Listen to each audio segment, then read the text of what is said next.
La chute spectaculaire de Mabio, prison, dette et réseaux sociaux.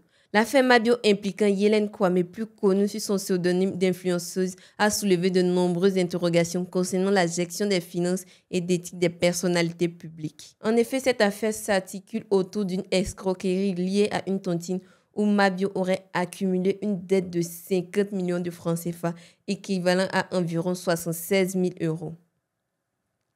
Auprès de plusieurs contributeurs, majoritairement de ses abonnés et des partenaires financiers. Tout d'abord, le problème central réside dans le non-remboursement des sommes empruntées. En dépit des attentes des participants à la tontine, aucun remboursement n'a été effectué, ce qui a rapidement conduit à des accusations d'escroquerie. Malgré des tentatives de règlement à l'amiable, Mabio a continué à ignorer les plaintes et ses créanciers ont alors entamé une procédure judiciaire. Cette situation risque d'aboutir à une condamnation sévère de 12 mois de prison ferme pour l'influenceuse.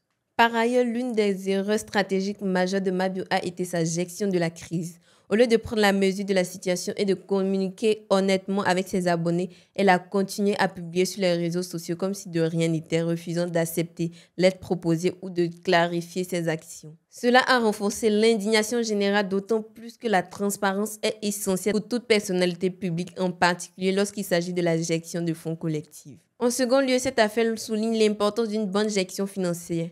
Mabio n'a pas seulement accumulé une dette colossale, mais elle n'avait apparemment aucun plan structuré pour la rembourser. Ce manque de planification démontre une négligence dans la gestion de ses responsabilités publiques et financières.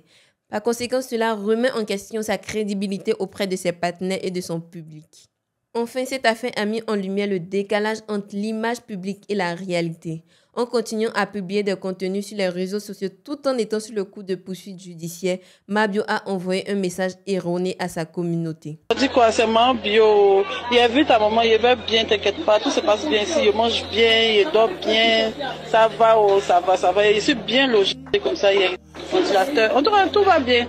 Je te fais des gros bisous. Continue de mettre les cœurs, il est sorti bientôt, il est fait direct. Ce comportement a non seulement aggravé sa situation, mais elle a également mis en évidence le rôle essentiel de la communication en temps de crise. Tenter de masquer une réalité délicate plutôt que de l'aborder honnêtement a eu un effet contre-productif, accentuant ainsi la défiance envers elle. En conclusion, l'affaire Mabio constitue une leçon pour toutes les personnalités publiques, soulignant que la transparence et la gestion éthique sont primordiales. De plus, même une influenceuse avec une large base de soutien ne peut échapper aux conséquences légales d'une mauvaise gestion financière. Quant aux victimes de cette affaire, bien que leur nom n'ait pas été explicitement révélé dans les médias, il est clair qu'un grand nombre de personnes ont été lésées, notamment les membres de sa tontine et ses abonnés fidèles.